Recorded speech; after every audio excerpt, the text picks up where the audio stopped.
The fact that Helluva Boss went from being about these four being hired to kill people to almost every episode involving some kind of relationship drama will never not be funny to me.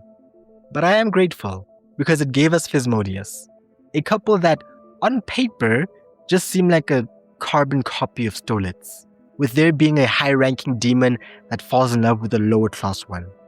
But in reality, it's actually a much better couple than Stolitz in terms of both the writing and just being healthier overall. And now that I've rewatched the series, I figured that it's time to discuss why that is. Starting with exactly who Fizzmodeus is. Yeah, because we're so not in love. Yeah, love is stupid. Fizz and Osmodeus were introduced in Season 1, when Moxie's trying to sing a love ballad for Millie, as a way of celebrating their 1-year marriage anniversary.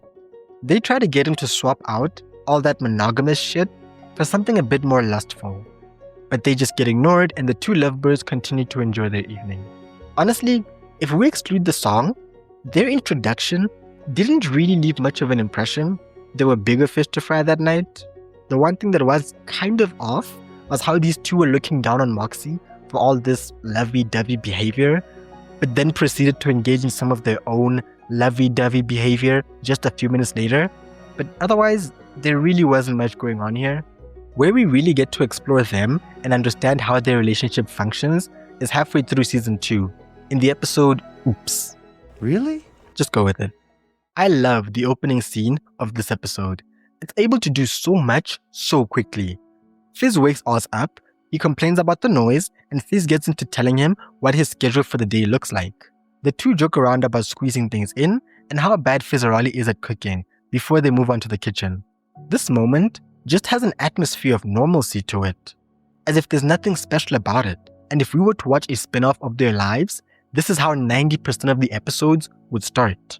It makes it clear that while we may be watching a couple that is still very passionate about one another, this is in no way a new relationship. What we're watching isn't a honeymoon phase, but rather two people who really love each other, know each other's rhythms, and are clearly able to match each other's freak, which is definitely a benefit that an established couple have over one that is still trying to figure it all out. The scene also shows us what both of them are like in their relationship. Fizz is more of the energetic, cutesy, and playful one, and Oz is often more grounded, stable, and just a little bit more serious. By the end of the scene, we know what we're working with. A couple who, despite the fact that they're hiding their relationship from the world, still love and care for each other. And the rest of the episode just further strengthens that idea. At some point later, Fizzaroli is kidnapped by the Italian mob boss, and Oz immediately tries to save him by making a deal with the mob boss, almost completely unconcerned with how he may just end up losing everything. Where he draws the line though is when the contract states that the mob boss gets to use Fizz's head as a wall decoration. Go figure. Throughout the episode as a whole, you can tell that these two care about each other. Fizz has even told Oz about his history with Blitz, a history that even the audience isn't privy to at this point in the show. And not only does Oz know the history, but he even refuses to give Blitz one of his crystals as a result. And he does it not out of some belief that all of his partner's beefs are his own, and therefore he must hate the same people that Fizz does, but because he understands how deeply everything that happened hurt Fizz, and knows that helping Blitz out would just hurt his partner further. So when Fizz says that he wants Blitz to have the crystal after he'd saved him multiple times throughout the day, Oz just says, okay, and agrees to give Stolas one of his crystals to give to Blitz as a gift. The episode makes sure that you understand that this relationship is built on shared love, care, and respect. But it's also made clear that there's something else going on beneath the surface. From Fizz wanting to enter Mammal's pageant and Oz being against it, to Fizz feeling like a bother after he spent most of the day narrowly escaping death, you could feel that there was something ever so slightly off. And how all of this is handled is why I almost used this thumbnail for the video instead. Fuck! Mammon is gonna notice that! The next episode starts off with Fizz getting ready to enter a clown pageant that Mammon, the king of greed, hosts every year, and that Fizz has won every single year since its inception. Oz tries to get him to not enter, because he feels it's unnecessary, he doesn't like Mammon, and he can see how Mammon is just exploiting Fizz. Fizz tells Oz that he's doing the competition because he wants to, because he needs to. Oz then drops the issue. He still feels that the competition and being around Mammon in general isn't good for Fizz, so he tries to get someone else to help him out, to get Fizz to listen to reason, because sometimes you need to hear something from more than one person to realize it's a problem. They then go to the pageant, and as a result of having to deal with crazed fans, heavy competition, and an enormous amount of pressure, Fizz cracks and begins to fall apart. Oz goes to check on him, and Fizz tells him the real reason he entered the competition and why he feels he needs to win. And the reason that he gives, as well as how all of this is dealt with, is why Fizzmodeus is my favorite couple in the entire Helluverse. It's Fizz's feelings of inadequacy, and while that may seem like standard stuff for this show, and for the whole Helluverse in general really, Fizzaroli's specific brand of inadequacy is distinctly different from the rest. Fizz grew up in an environment where one's ability to perform mattered more than anything else. Luckily for him, he was good at it, and was often praised as a result. But he also saw the consequences of not performing well through Blitz. Whether it was the booing or how Blitz was mistreated by his father, Fizzaroli saw what would happen if he didn't perform. So he made sure to always hone his skills and do everything in his power to be better, be perfect. A combination of natural talent, hard work, and ambition enabled him to climb all the way to the top of the mountain. So at this point, his performances weren't just a way of avoiding getting in trouble and something that he loves doing, but they were also what enabled him to become the biggest clown in hell and live a comfortable life. They're also how he managed to end up with the man he loves. However, what these skills and abilities have managed to do for him is also exactly why Oz's reaction to hearing about Fizz's feelings matters so much. Because the thing about reaching the top, especially in a competitive setting, is that very quickly it can all become a lot less rewarding. Once you get to the top, people no longer care about you doing well. It's expected. You doing terribly is always going to be a much bigger story than your success. But at the same time, once you reach the top of the mountain, there's literally no way but down. The best you can ever hope for is to remain at the top till the day you die, which is impossible.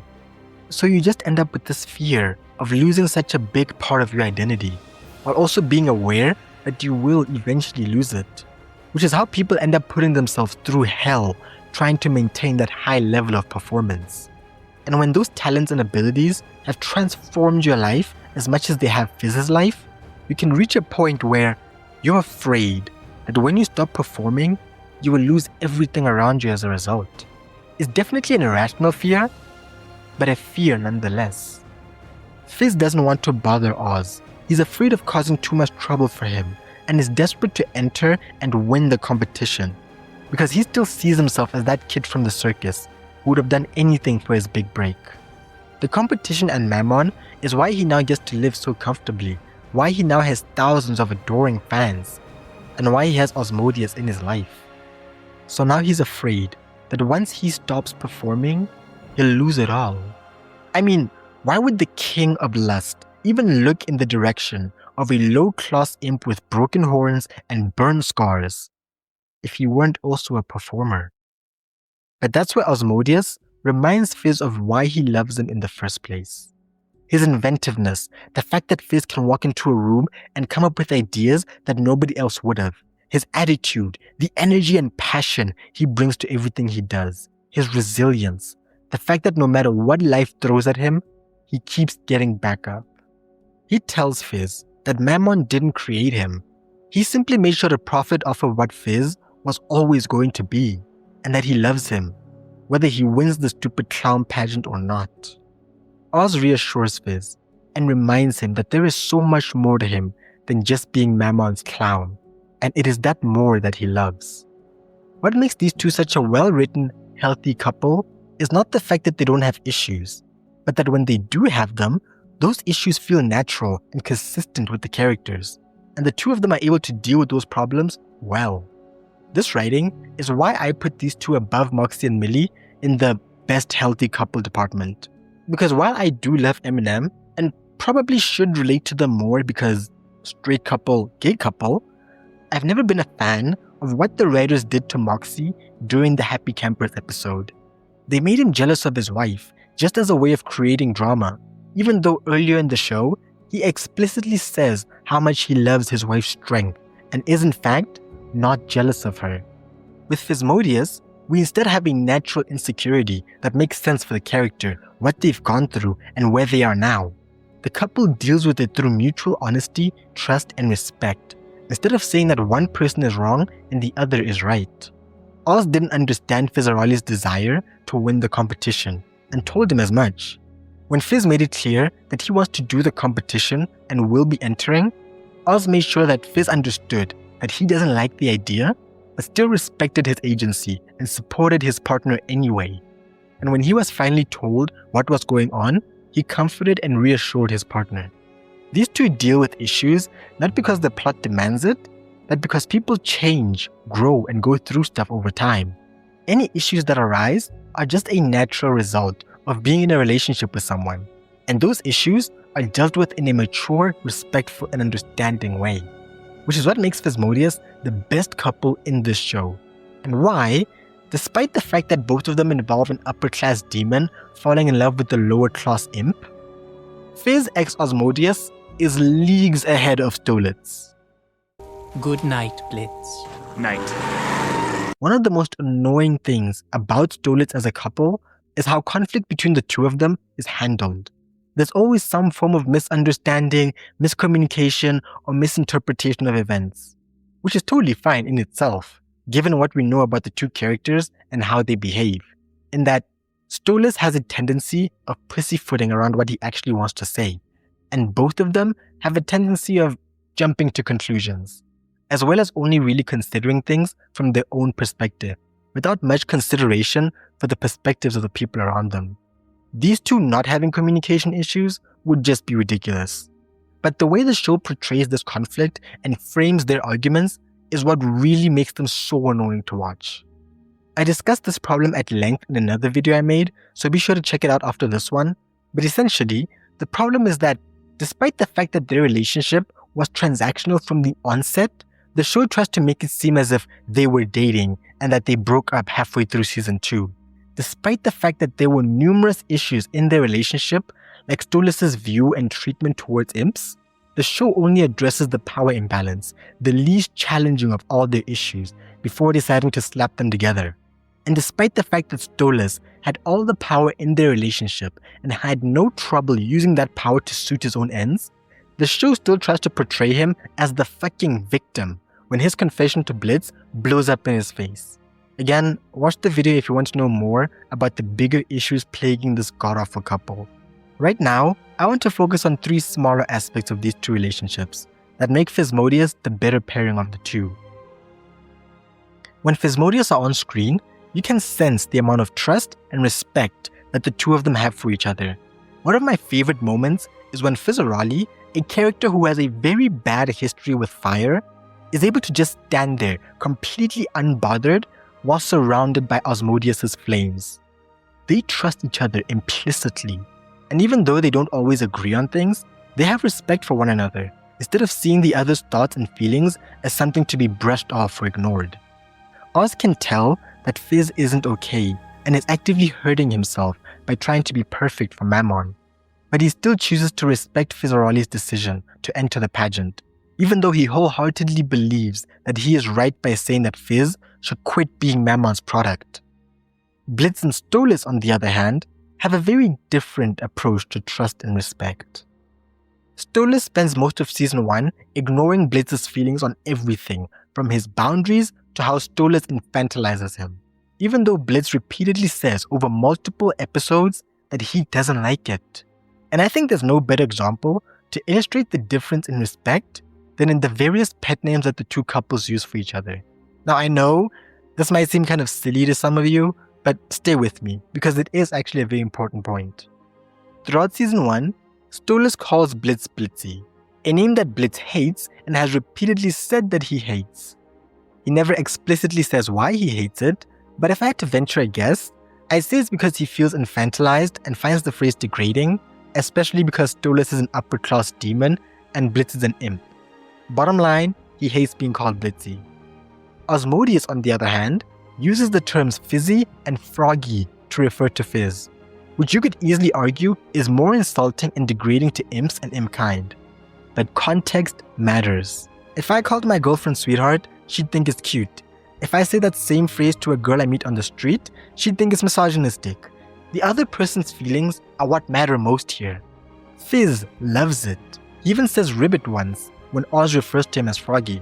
He sees it as a term of endearment, and not as Oz thinking that imps are less than him. Therefore, Oz continues to call him Froggy, and Fizz himself is the only person whom we've seen call Fizzmodeus Ozzy. The two of them love those pet names, whereas Blitz hates his. But Stolas completely ignores his feelings on the matter. Stolas only cares about having a rugged peasant raw dog him into his mattress. Now, this is the section of the video that I feel is going to upset a lot of people, but honestly, I don't care. Feel free to leave your comments down below. Fundamentally, there is a power imbalance present in both Stolas and Fizzmodeus. Stolas is an upper-class demon, a Goetia, and Fizzmodeus is the king of lust, a being that is just below the royal family in Hell's hierarchy. And they're both dating imps, beings that are so low in their hierarchy that they're regularly used as stress toys and purses. Blitz also financially relies on Stolas for most of the series, because without the grimoire, his business would fall apart. However, what makes these two so different is how that imbalance affects their relationship. With Blitz and Stolas, there will often be moments where Stolas will happily use that imbalance to get Blitz to do what he wants, even when Blitz obviously doesn't want to do whatever it is. Like saying that he'll hire Blitz to be his bodyguard for the day when he goes to Lululand, even though Blitz explicitly says that he doesn't want to do it. He knows that Blitz needs his money and has no problem taking advantage of that. And their whole agreement in Season 1 is that Blitz has to sleep with Stolas once a month and gets to have the grimoire in return. But when you look at Fizzmodeus, you barely even notice the imbalance. Firstly, because Fizz is obviously a famous clown who has his own life and career that is mostly independent of Oz. He does still rely on him to make his robots. But also, because Fizzmodeus never actually takes advantage of this or treats Fizz like he's worth less than him in any way. He could potentially have forced Fizz to stay home during Mama's pageant out of some belief that that's what's best for Fizz, but he never does that. In fact, whenever the topic of Oz's resources and power comes up, it's almost purely to help and protect Fizz, like wanting him to get an escort for when he goes to the Greed Ring, or protecting him from Mammon when the guy seems to want to kill Fizz. Oz loves Fizz, and Fizz knows that. Instead of being made to feel like the weaker partner, he's made to feel safe, protected, and cared for, which is why the imbalance works here. Instead of being a point of contention for the two, where one is clearly just using the other or treating the other like they are in fact a lower being, that imbalance is used as a strength. Fizz knows that he can rely on Oz to be there and be a safe place whenever something goes wrong. I also like how we see that Fizz is also a big help for Oz in terms of things like organizing his day and seemingly helping him come up with new ideas for products to sell. The two of them are just different and bring different things to the relationship. The power imbalance may be a thing, but neither of them acknowledges it, because to them, it may as well not exist. Unlike Stolas, where for most of Season 1, you can feel that difference in social standing and resources. And I'd say, personally, it's good to have a partner whom you know for a fact, no matter how much money or power they have relative to you, instead of using that power to take advantage, they will always use it to care for and protect you. So, who tops? Overall, I love Fizzmodeus. At first, I thought it was just because I found Fizz's struggle to be so relatable, but really, it's just because this relationship is so well written. Fizzmodeus works because neither character is trying to fix, save, or change the other. They simply understand each other, support each other, and make each other's lives better. But hey, if you don't agree with what I had to say, feel free to tell me why in the comments below. And if you want to get my thoughts on the Helluva's second best couple, make sure to click this video right here. Until then, cheers.